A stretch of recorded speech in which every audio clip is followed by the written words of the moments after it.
Hello and welcome back. And today's episode we're going into history.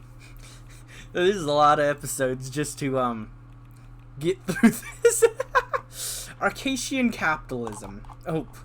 Arcadian capitalism is an economic and political ideology born in the early 20th century Acacia, which remains fundamental to its economic landscape. Predominantly characterized by market-oriented reforms, the system underscores the importance of privatization, the lifting of price controls, and expansive deregulation of capital markets. Drawing parallels with pure capitalism, Arcadian capitalism champions an economic structure driven by profit motives with only limited strategic intervention by the state. At its core lies a profound belief in individualism, emphasizing the individual's paramount role and freedom within society. Upholding individual rights and liberties above collective demands, it accentuates personal responsibility and self-determination. This ideology propels a large self-regulating market, where supply and demand guide resource allocation. The government's role is usually peripheral, stepping in occasionally when broader societal challenges necessitate intervention. Advocates of Arcadian capitalism promote the slashing of business-related regulatory barriers, cultivating a vibrant and competitive economic environment. They posit that this deregulation enhances efficiency, diminishes corruption, and broadens consumer choices. A pivotal component of this model is the privatization of state-owned entities, transitioning them into private hands to harness the potency of market forces and invigorate competition. In this system, many critical services like police, fire brigades, and health services have ventured into private domains. The rise of private security forces, firefighter entities, and healthcare facilities are testament to this, as they vie to offer superior services at competitive prices. But the free market plays a decisive role in these areas, ensuring quality and accessibility. State-backed alternatives remain to strike a balance and safeguard broader public interests. Lesbian protectionism refers to an economic theory and policy framework implemented by the nation of Lesbia, rooted in principles of economic nationalism and import substitution. This approach seeks to safeguard domestic industries and promote self-reliance through the use of various measures such as import tariffs, trade barriers, and government subsidies. The core objectives of lesbian protectionism is to reduce the dependence on imported goods and bolster the growth of strategic sectors within the domestic economy. Proponents argue that this approach can lead to job creation, industrial development, and increased national security by mitigating vulnerabilities to the global market fluctuating and fostering a diverse and resilient economic base. Critics, however, raise concerns about potential downsides, including reduced international trade, limited consumer choice, and the possibility of retaliatory trade actions from other countries. These viewpoints reflect ongoing debates within the field of economics, where policymakers strive to strike a balance between protecting domestic industries and promoting overall economic efficiency and welfare. The implementation of lesbian protectionism exemplifies the wider discourse surrounding economic policies, wherein the quest for an optimal balance between the safeguarding domestic interests and encouraging global economic integration continues to shape national strategies and approaches. Malaivism is the communist theory as advocated by Khartoum revolutionary Leon, more commonly known through his nickname Maliyev. Leon developed it as a variant of Carlos Marx's theory of Marxian socio-economics. He supported Faudig, a vanguard party of the proletarian internationalism and dictatorship of the proletariat based on working-class self-emancipation and mass democracy. Malaivists are critical of the theory of socialism in one country in favor of Malia's theory of permanent revolution. Malia's argues for a need to give support for social revolution in the advanced capitalist countries through the working class, mass action, support for internationalism. Malievist industrialization, officially designed to accelerate the development towards communism, stressing the need for such rapid industrialization of the crowns that United Cortana was previously economically behind in compared to Western countries, and asserting that a socialist society needed industry in order to face the challenges posed by internal and external enemies of communism. It is currently one of the most popular theories of Marxian socio-economics, before followed by a number of nations around the globe. It is also responsible for causing socialist revolutions in further countries like Valgsland during the Century of Revolutions. Soulism. Soulism is the founding ideology of the Second Republic era of Swordsland, which started with Terquil's Soul's new constitution. Soulism, as it was promoted by Torquil's Soul after his re-establishment of democracy after the Civil War, was defined by sweeping political, social, cultural, and religious reforms designed to separate the new Swordist state from a republic established in 1923, including state support of sciences and free education, many of which were first introduced to Swordsland during Soul's presidency and his reforms. There are three fundamental pillars of Soulism: republicanism, nationalism, and statism. These principles came to be recognized as unchangeable and sacrosanct. After the 1950s, the connotations of the term started to change as souls were started to be seen as puppets of Torquil's Soul, with no real ideology but a greed for power. It is also regarded as a fascist ideology by many of the left-wing and the bloodish minority, which was oppressed during the 1930s when Torquil's Soul ordered their persecution. Sometimes the term Old Guard and Soulless are used interchangeably. Soulism is regarded as a state ideology of Swordsland, and has been preserved by the soulless politicians and judges who were appointed by Torquil's Soul, and allegedly act as members of a deep state called the Old Guard. Valgasanian socialism is a unique socialist theory developed by Venezuelan revolutionary Imrich Hegel, drawing inspiration from Leon. This political and economic model diverges from traditional socialism by advocating for a decentralized structure based on labor union federations and people's assemblies, rather than relying on a vanguard party of the proletariat to lead the revolution. One of the key principles of Valgasanian socialism is its opposition to the centralization of power and authority in the hands of a single party. Instead, it promotes the establishment of a labor union federations, which are seen as vital instruments for representing the interests of the working class and providing a platform for workers to participate in decision-making processes. This approach aims to empower workers and ensure that the socialist revolution is driven by the collective will of the people, rather than imposed from above by a centralized authority.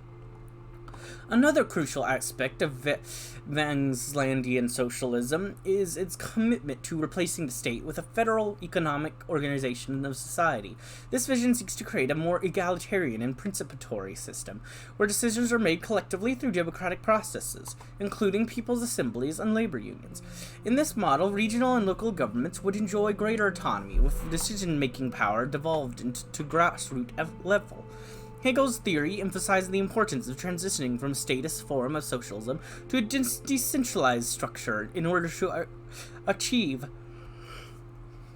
the goals of the socialist revolution. In his view, retaining centralized control over the economy within the state apparatus would hopefully stifle innovation, hinder economic growth, and perpetuate inequality. By contrast, a decentralized system based on federal democracy would promote cooperation, shared decision-making, and a more equitable distribution of resources.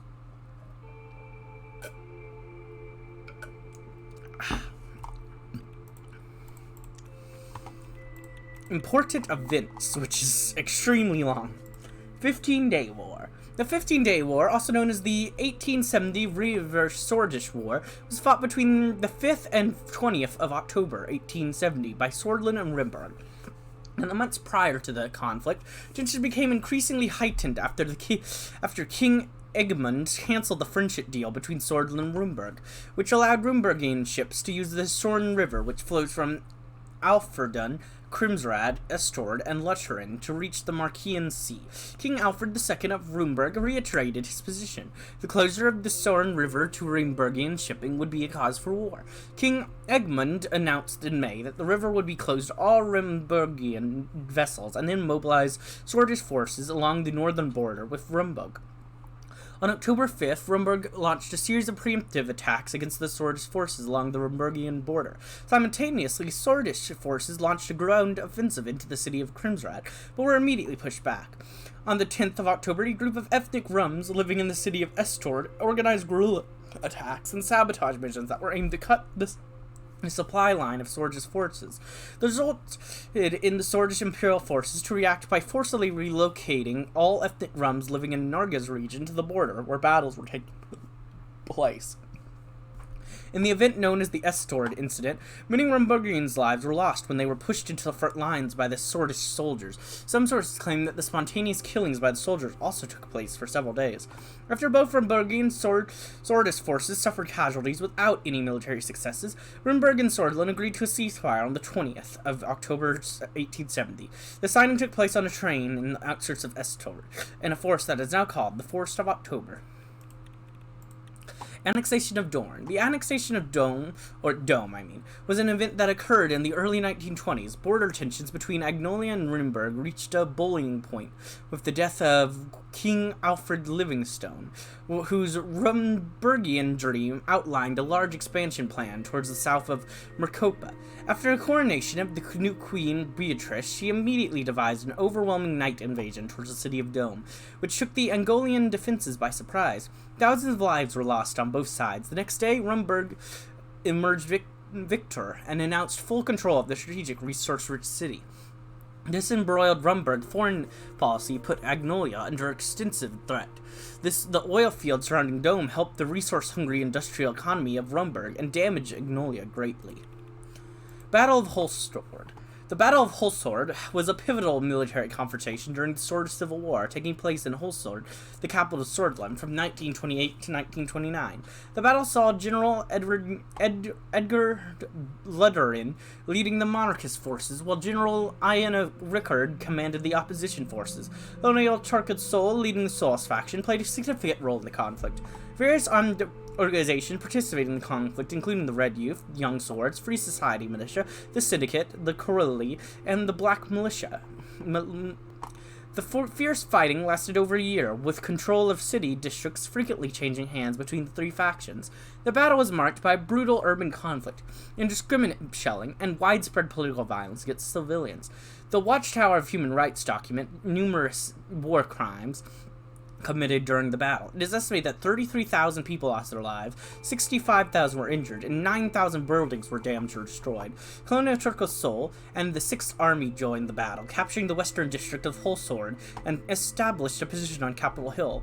Despite initial cooperative military actions between Lutter and Sol against Rickard, disagreements between the two leaders led to infighting. The 4th Army switched sides to support Sol, and General Rickard launched an attack against Lutheran forces, forcing Lutheran to flee to Sol and become his prisoner. Sol's forces eventually assaulted the beleaguered 7th Army, killing General Eork Rickard in battle.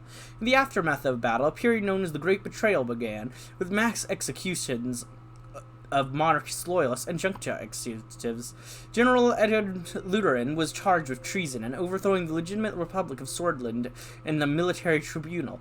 A state funeral was held for President Arthur S. Wincey, with opposition figures invited and pardoned. The Swedish Civil War was declared over, and the new constitution of Swordland was proclaimed. The first single-party elections were subsequently announced. The Century of Revolutions is a period from the early... Also, this is actually a reference to a real-life Century of Revolutions. That's a real event in history. Is a period from the early 19th to early 20th century, in which a number of significant revolutionary movements occurred in most of Mercopa and Contana. Those weren't the places they happened in real life, though. More Europe. Not those don't exist, sadly. I'm sorry, guys. I know it breaks the illusion, but, you know. The period is noted for the change from absolute monarchies to representative governments with a written constitution, and the creation of nation-states as well as socialist states. Influenced by the new ideas of the 19th century, the Arcadian Revolution in the year 1823 is usually considered the starting point of the century of revolutions, when King Jonathan of the Kingdom of Arcus was overthrown by the Arcadian people, establishing the world's first modern democratic republic. During the century of revolution, the ideas of democracy, communism, and nationalism spread to almost all corners of the world, from Recopa to Cortana. In some places, it toppled brutal monarchies, and others it brought down enlightened meritocracies. The last remaining empires splintered into smaller nation-states. One of the fundamental shifts occurred in the splintered continent of Cortana, which suffered from dozens of regional wars before it transformed into an expansive collection of united social states. The revolutionary transformation was led by Leon, whose political ideology influenced the whole world under the name of Milievism. His ideology created a continent-spanning socialist state, which became known as United Cortana, a superpower like the world has never seen. The Miliev revolution in United Cortana reached far beyond the sea, when the revolutionary effects backed by Miliev caused one of the most powerful and global colonial empires, Valgos, to fall. It had transformed the country into a major socialist power called the Democratic Republic of Valgland. The ripple effect from the fall of Valgos resulted in the massive decolonization of the continent of Xena and Rika, and the rise of socialist ideas in what was known to be the Third World. Threatened by the rise of socialist ideas, the first democracy of the world, Arcadia, supported democratic revolutions all around the world, and heavily promoted capitalism in the continent of Recopa. This led to the transformation of nations like Welin, Lesbia, and Angola from monarchies into democratic republics through peaceful and violent revolutions. The Arcadians quickly rose to prominence as a world financial center, military power, and cultural influencer. They took advantage of their safe geographic location in western Recopa, as well as the instability in the rest of the world, by making investments in other countries. The network of military and trade alliances they built up during a century resulted in Arcadia to be considered a superpower. The Democratic Revolution in Swordland in 1923 is generally considered to be the end of the century of revolutions. In the aftermath of the century, a near-bipolar world had emerged, with United Cortana and Arcadia rising to be superpowers, with two different ideologies. Despite the expectations of a global conventional conflict, such a world war never occurred, but the anxiety caused many smaller proxy wars across the world. Dissension Day. Dissension Day marks the day when God sent his divine will down to St. Dast on the 16th of July in 684. The day is regarded as the beginning of the Neurite legend that spread all around the whole world. Nowadays, Dissension Day is celebrated across the world, with many pilgrims visiting the initial site where the 30 disciplines in St. Dast have begun their duties as servants of the Lord. Believers all around the world fast for an entire month before Dissension Day. After their fasting ends, they begin the long journey towards the Arc-Sanctuary in Deir, where the tomb of St. Dast and the Holy Scribbling lies. Inside the sanctuary, they are blessed by the servants of God for their selfless deeds. For many pious nurse, this is the most important religious ritual a believer has to commit themselves to. Great Fire of Conriat. In the year of 1789, the navy of the Empire of Valgos, encouraged by the Renan army fighting in Rimburg territory, sailed across the sea. During the first night of June, as many residents in Coriat were asleep, the fleet destroyed several patrol boats and got within a kilometer of the harbor. The Valgsland fleet, without any formal declaration of war, let loose a barrage at the Sorgish main fleet anchored at port, and sunk most of the navy, even before the sailors could to their boats. Then the 80-ship-strong fleet loaded incendiary shots and fired barrage after barrage toward the city for 3 days. The fire spread so fast that many people couldn't even escape their own homes and burned alive. By the time the Renan family had received the news, it was all too late. The strategically significant Sorgish navy was destroyed, and the Renan army couldn't do anything due to the ongoing conflict with Rimburg. Records indicate that 90% of the city was destroyed that day. More than 40,000 people lost their lives, including 8,000 sailors who couldn't even retaliate. After this point, Valgos claimed sea dominance, and the Renan navy never recovered fully. Many Sorgish citizens today regard the incident as great backstab, but the current Vagsland government condemns the act and detaches itself from the acts of their previous government of Valgos. Hedgeland invasion. Hedgeland, an island located within the region, experienced an opportunistic invasion in 1920 by the Angolian Prime Minister. This event took place during a period of revolution in the Empire of Valgos. Interestingly, the Agnolians had previously relinquished control of the island several centuries prior, when it was sold in exchange for a substantial sum of gold to alleviate their financial obligations. The Agnolian Prime Minister justified the invasion by invoking concerns for the safety and well-being of Angolian citizens who still resided on the island. Following the conclusion of the revolution, the newly established governor of Vagsland prioritized the consolidation of its new government structure rather than seeking to reclaim Hedgeland. The audacious act is widely regarded as one of the most successful territorial acquisitions in recent history, revivaling even the accession of Dome by Rumburg. For many Angolians, Hedgie Island represents a source of immense national pride, symbolizing the remarkable achievement that a small nation can attain in the face of a formidable adversary. Now, Ism Incident. The Ism Incident was a bloody protest that occurred in 1933. It is largely regarded as one of the fundamental moments of the Bloodish movement. In 1933, the Sol Dam project, which was proposed as a long-term solution to Bergia's and Swordland's energy problem, began its construction. The construction site was home to an old Bloodish village called Ism, which was planned to be evacuated and razed to open the way for the dam. The arrival of the construction workers to the site led to a series of protests by the local populace. The protesters managed to block the construction and continued their protests for 10 days. On the 7th day, a group of military personnel arrived at the scene as a reaction to the protests' increasing size. On the 10th day of the protest, a village elder named Watazan Artras was shot by one of the soldiers. That caused the protest to turn violent. According to the Radical, the entire group of protesters were killed that day by the group of soldiers who were ordered by Torquin Sol himself to make sure the construction was underway. Consequently, Ism was razed, and the construction of the dam started soon after. This event led to a period of protests and riots in the region of Bergia. To suppress the riot, the state reacted by taking drastic measures, including one of the most controversial of Turkish Sol's decisions that resulted in the persecution of thousands of Bloodish people, calling the event the Bloodish Genocide. A group of Bloodish nationalists established a militant resistance movement called the Bloodish Freedom Front. In the aftermath of the incident, the BFF has orchestrated attacks against the Swedish police forces and state buildings in major cities, starting a new period of bloodshed in the region. It was declared as a terrorist organization by the government later in the same year. Every year, the Remembrance Day of Ashraf's death is widely attended by the Bloodish people, who treat it as a part of their identity, while others use it as a symbol of separatist sentiment. The Long Row North. The Long Row North refers to a critical period of Eastern Mercapan and Vagish history during the 1100s, where the Vag tribes residing in the Gluni and Lauren regions believed that they had escaped the wrath of the Markians for nearly 2 decades.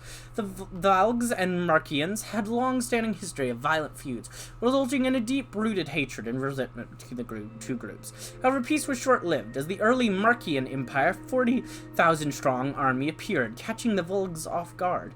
Faced with the prospect of annihilation, the Volgs devised a strategic plan to delay the Markian invasion while their people evacuated the continent to flee eastwards. The primary line of defense was to hold off the enemy as long as possible, allowing the Volg population to flee to coastal towns and board boats designed for safer shores. A month into the conflict, thousands of Volgs began traveling the treacherous Grey Strait in small boats to reach the island of modern-day Volgsland. Despite the wind, rain, and deep waters, the majority of the people survived the perilous journey and settled. Back in their homeland, the defensive line ultimately fell, and the Markian army encircled and razed resisting towns. Nevertheless, the courageous defense had served its purpose, enabling the Volgish people to live on. The soldiers who sacrificed themselves for their people are still honored today. In the years that followed, the Volgish emerged as a powerful people after assimilating other local tribes, established the Kingdom of Volgos, which eventually evolved into the Volgos Empire. With its vast feats, and the empire expanded across the world and changed the lives of most people. More recently, in the century, a revolution transformed the nation to the Democratic Republic of Volsland, led by Chancellor Merch Hegel. Swordish Civil War. Swordish Civil War was a period of violent battles that took place between 3 different armies of the Swordish armed forces and militant political organization in Swordland. It started after General Rudin's military coup in 1927, when he executed hundreds of communists on the streets of Holsword in 1928. It provoked a huge reaction from both the public and General Rickard of the 7th Army, who ordered an attack on Lutheran forces, which started the Swordish Civil War. Both Young Swords and the Red Youth were responsible for most of the urban warfare that took place place in Holsword and Lochhaven during the war. While heavy fighting took place between the armies, many left-wing revolutionaries took to the streets and joined the Red Youth in hopes to use the situation to bring the revolution to Swordland. This led to thousands of nationalists to join the Young Swords in their fight against the revolutionaries. Tens of thousands of people were killed in the fighting that started in Holsword and rapidly expanded to the corners of Swordland. Amidst the most bloody period of the war, Colonel Torkel Sol and the Sixth Army opened fire on the militant rebels of the Young Sword and Red Youth, killing hundreds of them in Conrad. Consequently, he joined the war and attacked both General Rickard and General Lutherin's forces. In 1929, Colonel Torkel Sol destroyed the 3rd and 7th Army and started pushing both sides to the east. After the Battle of Holswords, he won a victory over General Rickard's last remaining forces and brought an end to the Civil War. Following the war, he wrote a new constitution and reestablished a republic, becoming the 2nd president of the Swordland shortly after. The Great Betrayal. The Great Betrayal refers to a series of incidents and purges that took place during the Solists and Monarchists during the Swordish Civil War, and persisted throughout the Second Republic era. The event was sparked by a disagreement between the Colonel Turgis Sol, 6th Army, and General Edmund Ludus, 4th and 5th Armies, over military leadership in a fight against General Ianic Rickards during the Battle of Holsworth. The conflict led to infighting between the two factions, which had previously fought together in smaller-scale engagements against Rickards' revolutionary forces. The 4th Army, under the command of Vulcan Kruger and General Edern Lutherin, switched allegiance and pledged loyalty to Colonel Turkin Sol. Versus several high-ranking officers in Lutherin's command were assassinated, and supplies were stolen from the pro-monarchist forces. After suffering a battlefield defeat, Lutherin was captured by Solar's forces and held as a prisoner. In the aftermath of Torkin Sol's victory over all opposition forces, a series of trials and purges ensued. General Edward Lurin and his top commanders, excluding those from the defecting 4th Army, were tried by a military tribunal and sentenced to execution for acts of treason against the Republic of Swordland. These purges extended to all government institutions, particularly targeting military and security positions associated with the monarchist forces who resisted the formation of the Second Republic and advocated for the return of the king. The Great Betrayal marked a dark and tumultuous period in Swordish history, with deep divisions and lasting consequences for the nation. The recession of 1951, regarded as the most severe economic downturn in Swordland's history, occurred following the Swordish Civil War, and significantly impacted the nation's economy. Marked by a rapid privatization plan, the recession led to widespread economic distribution and hyperinflation, severely damaging the country's financial stability. President Edward Alfonso, in office from 1949 to 1953, was widely criticized for his aggressive economic foreign policies, which many believed to be the primary cause of the recession. The privatization plan, implemented at a breakneck pace, destabilized key sectors of the economy and contributed to the nation's financial turmoil. Despite widespread blame directed at President Alfonso's policies, further investigation revealed that obstructions within crucial government institutions also played a significant role in the recession. This suggests that the economic crisis was not solely the result of Alfonso's reform, but was exacerbated by deeper, systematic issues within the Swordish government. The recession of 1951 remains an essential aspect of Swordland's economic history, highlighting the complex interplay of political decisions and institutional failures that contributed to the nation's most significant financial crisis since the Swordish Civil War. The War of the Dying Roses marks the tumultuous period during which the ruling imperial family of the Markian Empire was overthrown by a new ambitious family eager for conquest. At the time, the empire was in decline, with its systems deteriorating under various pressures. Emperor Warwick Rekzik, eager to prove his worth to his new vassals, viewed the breakaway tributary state of Rumburg as the perfect opportunity for expansion. Despite the empire's financial difficulties and an under-strength army, Wargrad assembled the imperial army and advanced towards Rumburg. However, due to the late arrival of reinforcements, Rumburg had ample time to bolster its defensive. The ensuing conflict, known as the War of Dying Roses, devolved into a bloody 20-year stalemate, during which both sides suffered the loss of hundreds of thousands of men. Although the border territories of Rumburg were initially captured, a combination of deteriorating supply networks and a harsh winter condition led to the reversal of all games. In the aftermath, Wargrad negotiated a peace deal and withdrew its forces. The War of the Dying Roses became known as one of the bloodiest and least successful conflicts in the history of the Markian Empire. Disenchanted by the empire's process, Wargrad retreated to his homeland in Welland and declared it a separate nation, effectively sealing the fate of the Markian Empire.